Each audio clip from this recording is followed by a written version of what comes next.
आप देख रहे हैं जी सलाम और हम पेश कर रहे हैं वर्ल्ड न्यूज। ट्रंप और किम जोंग के बीच मुजव्वजा मुलाकात से पहले अमेरिका ने बेहद तल्ख जुबान का इस्तेमाल किया है।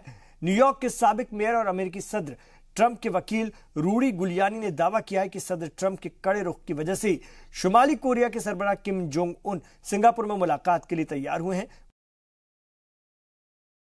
घुटनों के बल झुका दिया। गुलियानी ने यह बात एक बिजनेस कॉन्फ्रेंस से खिताब करते हुए कही। उन्होंने कहा कि किम ने अमेरिका के नायब सदर माइक पेंस की बेइज्जती की और न्यूक्लियर जंग की धमकी भी दी थी, जिसके बाद ट्रंप ने शुमाली कोरिया पर बहुत ज्यादा गुस्सा और नफरत का इल्जाम लगाते हुए बातचीत रद्द करने का ऐलान किया था।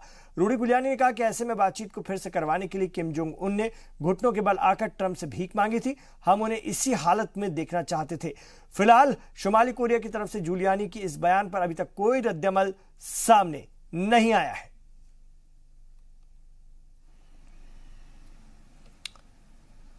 North Korea, after he canceled the summit because they insulted the vice president, they insulted his national security advisor, and they also said they were going to go to nuclear war against us.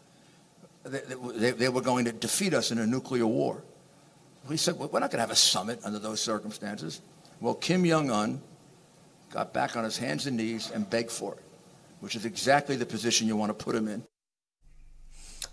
अमेरिकी सदर Donald Trump और शुमाली Korea के leader Kim Jong Un के बीच 12 जून को होने वाली आला सतही मुज़ाकरात से कबल सिंगापुर के वजीर खारजा विवियन बालाकृष्णन 2 दिनों के दौरे पर शुमाली कोरिया पहुंचे। सिंगापुर वजारत खारजा के बयान के मुताबिक बालाकृष्णन शुमाली कोरिया के वजीर खारजा री योंग हो की दावत पर प्योंगयांग गए हैं। बयान में कहा गया है कि अपने दौरे में बालाकृष्णन शुमाली कोरिया के रस्मी सदर किम योंग और दीगर लीडरों से मुलाकात करेंगे और इससे कबल विवियन बालाकृष्णन अमेरिका का दौरा भी कर चुके हैं। वाज़ेह है कि अमेरिकी सदर ट्रंप और किम जोंग के बीच 12 जून को तारीखी मुज़ाकरात की मेजबानी सिंगापुर कर रहा है।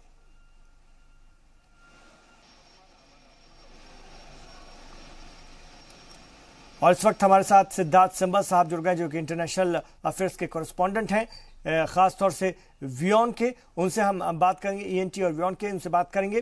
कॉरेस्पॉन्डेंट हैं इस वक्त वियोन के। तो सिद्धार्थ जी, ट्रंप की मुलाकात से पहले रूडी गुलियानी ने जिस तरह का बयान दिया है उससे आप क्या कहेंगे? क्या ये उकसावे की कार्रवाई नहीं है? जी, मैं आपको एक चीज बता दूं कि समिट से पहले दोनों साइड ये कोशिश करेंगे पोर्ट्रे करने के लिए कि दोनों साइड की विक्ट्री हुई है, इन द सेंस कि दोनों साइड एक दूसरे के पास गई थी और एक तरफ से कहा था कि हमें समिट चाहिए। पर वो एक तरीका है, एक उनकी अपनी डोमेस्टिक कॉन्स्टिट्यूएंसी के लिए, किम अपनी कॉन्स्टिट्यूएंसी के लिए कर रहे हैं, अमेरिका अपनी कॉन्स्टिट्यूएंसी के लिए कर रही है कि आकर उन्हें बताएं कि देखिए हम पीस ला रहे हैं, अब ये हमारी पहल थी। पर हाँ, दूसरी पार्टी ये चाहती थी कि समिट हो, क्योंकि उनको लग रहा था कि वो कमजोर पार्टी है।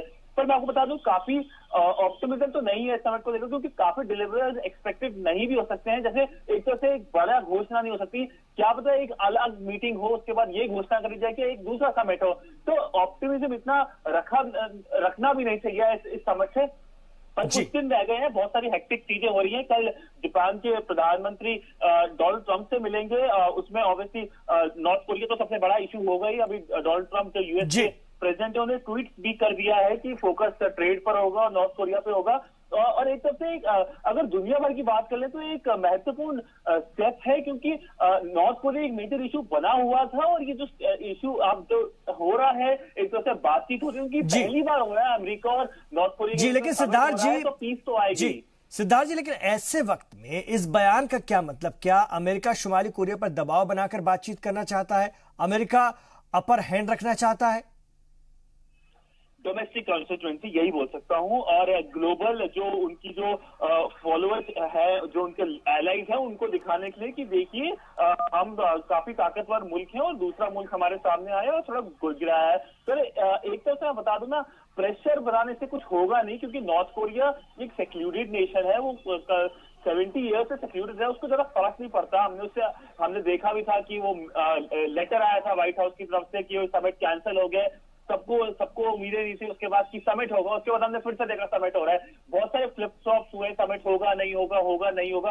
अभी भी कुछ भी हो सकता है, किसी को पता नहीं। डोनाल्ड ट्रंप इस वक्त तो उनकी जो पॉलिसीज है काफी फिकल माइंडेड तो रही है, पर हाँ, एक तरह से एक अच्छा स्टेप है क्योंकि नॉर्थ कोरिया और वॉशिंगटन की फाइनली बातचीत हो रही है इतने सालों बाद। लेकिन पहले अमेरिका लीबिया मॉडल की बात करता है, अब किम के गिड़गिड़ाने की बात कर रहा है। क्या अमेरिका इस बातचीत के लिए सीरियस है? मतलब सीरियस नहीं है क्या, आपको लगता है?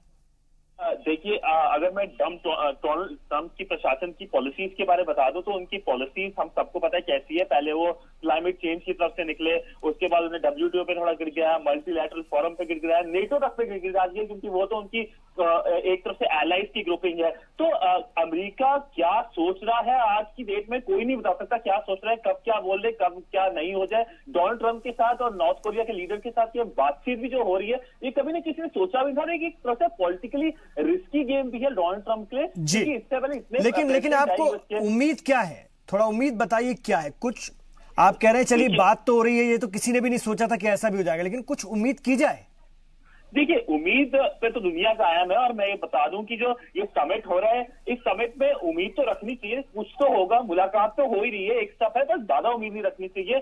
क्योंकि मैं आपको बता दूं कि इस समिट में या तो एक पीस ट्रीटी का ऐलान हो सकता है कि जी हाँ, दोनों मुल्क एग्री कर गए हैं कि आगे से नई मसलों में आएंगे, पीस की तरफ बढ़ते हैं। नॉर्थ कोरिया को काफी फायदा होगा, अमेरिका से ज्यादा नॉर्थ कोरिया को फायदा होगा, पर हाँ, ज्यादा उम्मीद नहीं रखनी चाहिए। क्योंकि मैं एक चीज बता दूं कि ट्रंप प्रशासन है, ये कुछ भी कर सकता है, कभी भी कर सकता है, तो इतना भी हमें ऑप्टिमिस्टिक नहीं होना चाहिए इस समिट को लेकर। जी, शुक्रिया सिद्धार्थ जी इस पूरी बातचीत के लिए आपका। हमारे मुआविन चैनल व्योन के कॉरेस्पॉन्डेंट सिद्धार्थ हमारे साथ थे। उधर अक़वाम मुत्तहिदा ने कहा है कि अमेरिकी सदर डोनाल्ड ट्रंप और किम जोंग के बीच होने वाली सिंगापुर समिट के एजेंडे में हुकूक इंसानी की पामाली का मुद्दा भी शामिल किया जाना चाहिए। अक़वाम मुत्तहिदा हुकूक इंसानी कमीशन के खुसूसी एजेंट थॉमस ओजिया क्वांताना ने कहा कि इसमें कोरियाई जजीरे में डिकोलाइजेशन, खासतौर से डीन्यूक्लियराइजेशन और अमन कायम करने में मदद मिलेगी। जिनेवा में मीडिया से बात करते हुए थॉमस ओजिया ने कहा कि शुमाली कोरिया को भी बड़ा कदम उठाना चाहिए, सियासी कैदियों को रिहा करना चाहिए और आम माफीनामे का ऐलान करना चाहिए ताकि पूरी दुनिया में एक मुस्बत पैगाम जाए। It is very important that human rights are raised because otherwise it will be first, it will be a problem in terms of building a sustainable agreement with the DPRK in regards to the denuclearization. I think that from the DPR Korea side to show a willingness to open up to the human rights mechanisms will give them credibility in their intentions to engage with different stakeholders, in their intention to denuclearize. और एक छोटा सा वक्फा हम यहां पर ले रहे हैं, लौट रहे हैं, आप देखते रहिए वर्ल्ड न्यूज।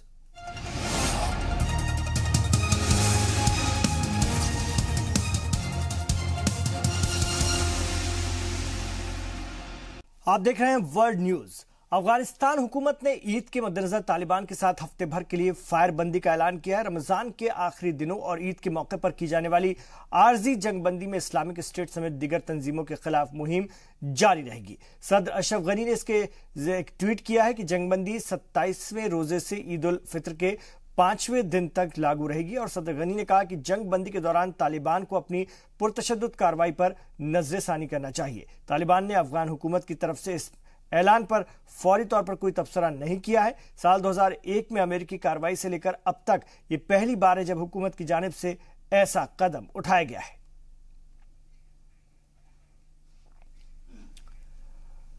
उधर अमेरिकी वजीर खारजा माइक पोम्पियो ने पाकिस्तानी फौज के सरबराह कमर जावेद बाजवा से टेलीफोन पर गुफ्तगू की। जराये के मुताबिक दोनों आला ओहदेदारों के बीच अफगानिस्तान में सियासी मसालहत और दीगर मामले पर तबादला ख्याल किया गया। अमेरिकी वजारत खारजा की तरफ से जारी बयान में कहा गया है कि पोम्पियो और जनरल बाजवा ने पाकिस्तान और अमेरिका के दो तरफा ताल्लुकात को आगे बढ़ाने के तरीकों, अफगानिस्तान में सियासी मुफाहमत और उसकी ज़रूरत पर, बातचीत की ज़रूरत पर और सियासी माहिरीन के मुताबिक अफगान हुकूमत और तालिबान के दरमियान मुफाहमत में अहम किरदार अदा कर सकता है। इसलिए इस सूरिश ज़दा मुल्क में क़याम अमन की खातिर इस्लामाबाद को साथ मिलाना ज़रूरी है।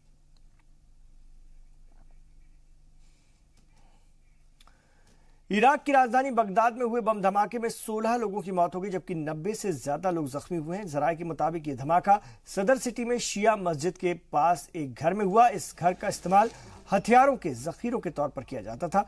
धमाका इतना जबरदस्त था कि इमारत पूरी तरह से तबाह हो गई और आसपास के 5 घरों को भी नुकसान पहुंचा है। धमाके के बाद इलाके में अफरा तफरी मच गई। पुलिस की भी मदद से सभी जख्मियों को अस्पताल में भर्ती करा दिया गया। ये धमाका कैसे हुआ, किसने किया, इस बात की जानकारी अभी तक नहीं मिल पाई है। सिक्योरिटी एजेंसियां इस बात की जांच कर रही हैं कि क्या ये एक हादसा था या दहशतगर्दाना हमला।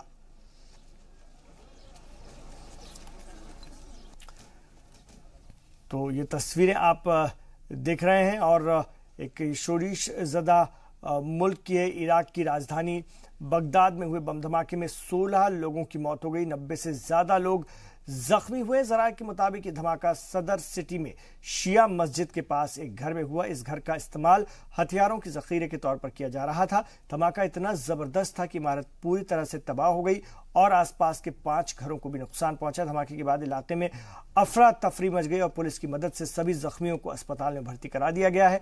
यह धमाका कैसे हुआ और किसने किया, इस बात की जानकारी नहीं मिल पाई है।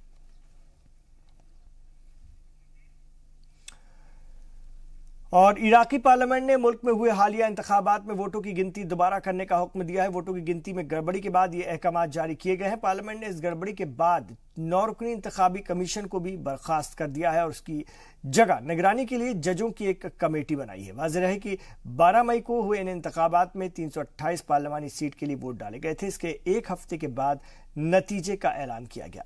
नतीजों के ऐलान के बाद कई जिलों से वोटों की गिनती में हड़बड़ी की खबरें और गड़बड़ी की खबरें आनी शुरू हुई, जिसमें के बाद वजीर आजम हैदर अल अबादी ने वोटों की गिनती इलेक्ट्रॉनिक वोटिंग मशीन की बजाय मैनुअली कराने का हुक्म दिया है। वाज़ेह है कि इस आम इंतखाब में शिया मजहबी रहनुमा मुक्तदा अल सद्र के सियासी इत्तेहाद को सबसे ज्यादा सीटें मिली थी, जबकि हैदर अल अबादी की पार्टी तीसरे नंबर पर रही थी। तो इराकी पार्लियामेंट ने मुल्क में हुए हालिया इंतखाबात में वोटों की गिनती दोबारा कराने का हुक्म दिया है। वोटों की गिनती में गड़बड़ी के बाद ये अहकाम जारी किए गए हैं।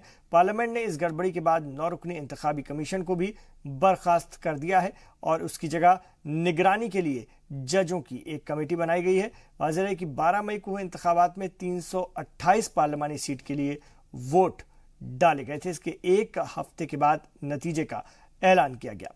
नतीजों के ऐलान के बाद कई जिलों से वोटों की गिनती में हड़बड़ी की खबरें, गड़बड़ी की खबरें भी आनी शुरू हुई और इसके बाद वजीर आजम हैदर अल अबादी ने वोटों की गिनती इलेक्ट्रॉनिक वोटिंग मशीन के बजाय मैनुअली कराने का हुक्म दिया।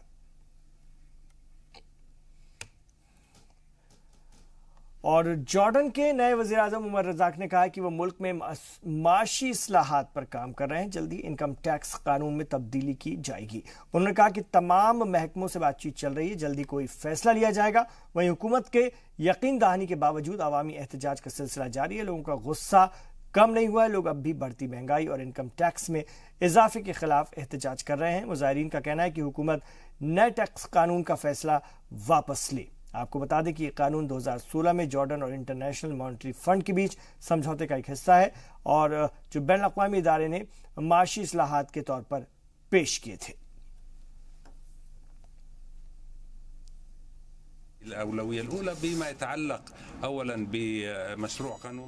हमारी हुकूमत की पहली तरजीह इनकम टैक्स कानून में इस्लाहात है। बाद में दीगर इशूज पर बात होगी।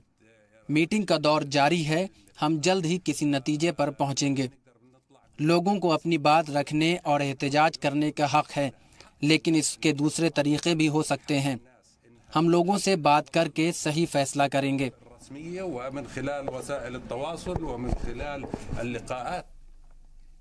यार एक छोटे से वक्फे के लिए लौट रहे हैं। आप देखते रहिए वर्ल्ड न्यूज।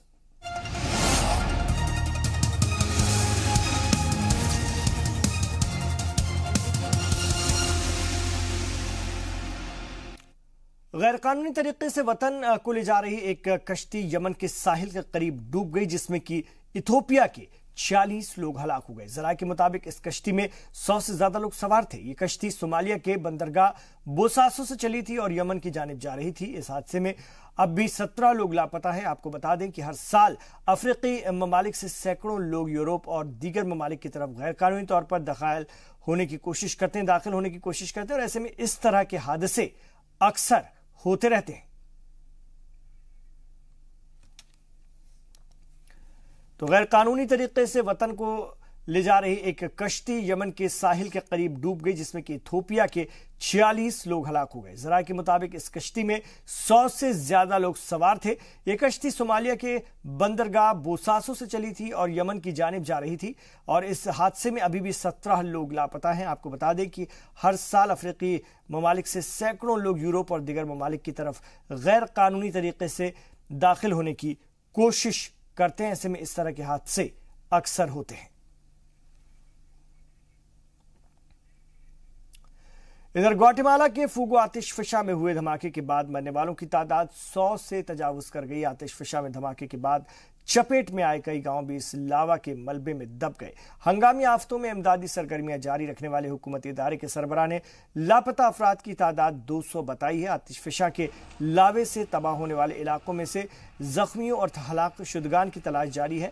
आतिशफशा के करीब और वजवार में 7 बस्तियों को खाली करा लिया गया है। जराये के मुताबिक ज्वालामुखी से निकली राख और धुआं करीब 8 किलोमीटर से ज्यादा एरिया में फैल गया, जिसकी वजह से 17 लाख से ज्यादा लोग मुतासिर हुए हैं। मकामी अफसरों का कहना है कि 44 साल बाद आतिशफशा प्यूगो में ऐसा धमाका देखा गया है।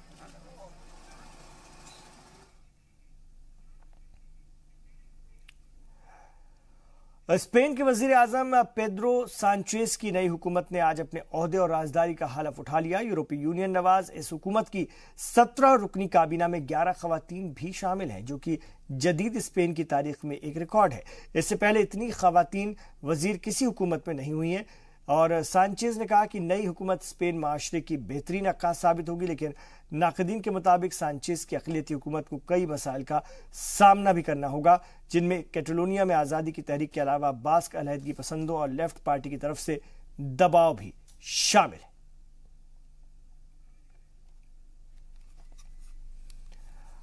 है। स्पेन के वजीर आजम पेड्रो सांचेज की नई हुकूमत की आप तस्वीर देख रहे हैं, जिसने राजदारी का हलफ उठाया है। यूरोपीय यूनियन नवाज इस हुकूमत की 17 रुकनी काबीना में 11 खवातीन हैं, और जो कि जदीद स्पेन की तारीख में एक रिकॉर्ड है। इससे पहले खवातीन वजीर किसी भी हुकूमत में स्पेन की इतनी तादाद में शामिल नहीं हुई।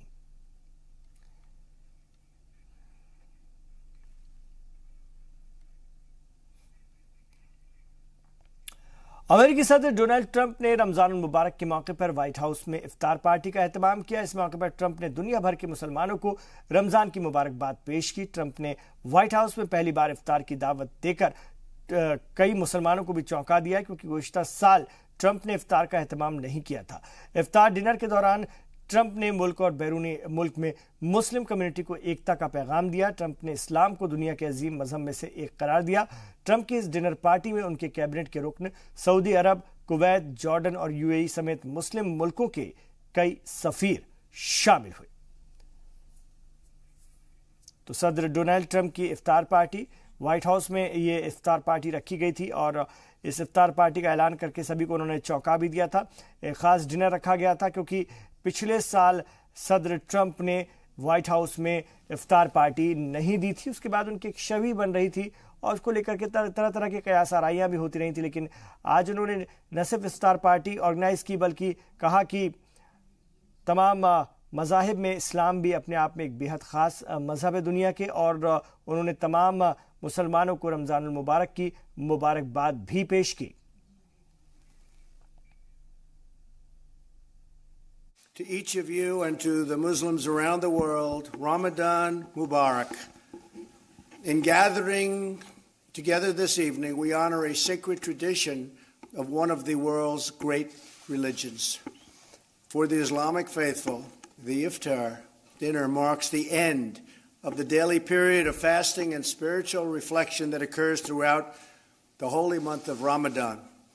Iftars mark the coming together of families and friends to celebrate a timeless message of peace, clarity, and love. There is great love.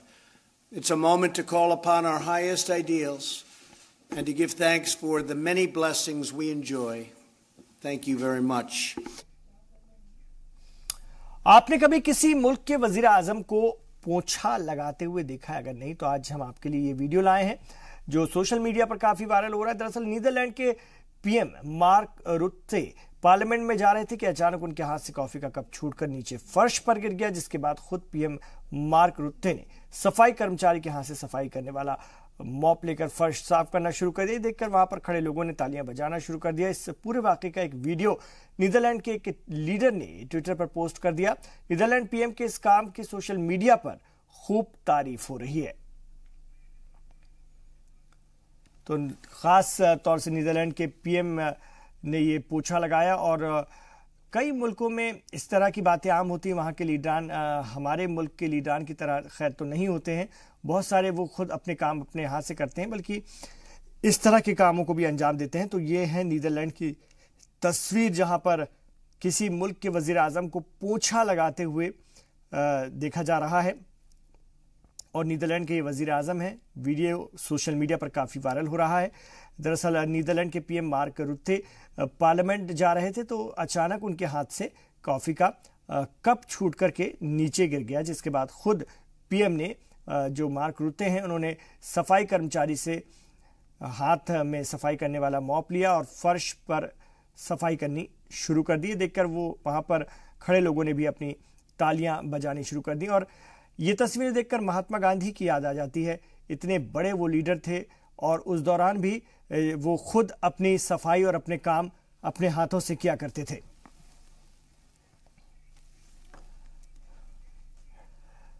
नाज़रीन, आपने कॉफी और चाय पी होगी, लेकिन क्या कभी किसी सियासी लीडर के नाम की कॉफी पिए? नहीं तो हम आपको ऐसे कॉफी हाउस ले चलते हैं जहां शुमाली कोरिया के लीडर किम जोंग और जनूबी कोरिया के लीडर मून जे इन की तस्वीरों वाली कॉफी पसंद की जा रही है। आप भी लीजिए इस कॉफी हाउस के सियासी सिप का मजा। तो ये खास कॉफी है जो एक दोनों लीडरान की मुलाकात से पहले ये कॉफी एक चर्चा में है। शुमाली कोरिया के लीडर किम जोंग और जनूबी कोरिया के लीडर मून जे इन की तस्वीरों वाली ये कॉफी काफी पसंद की जा रही है।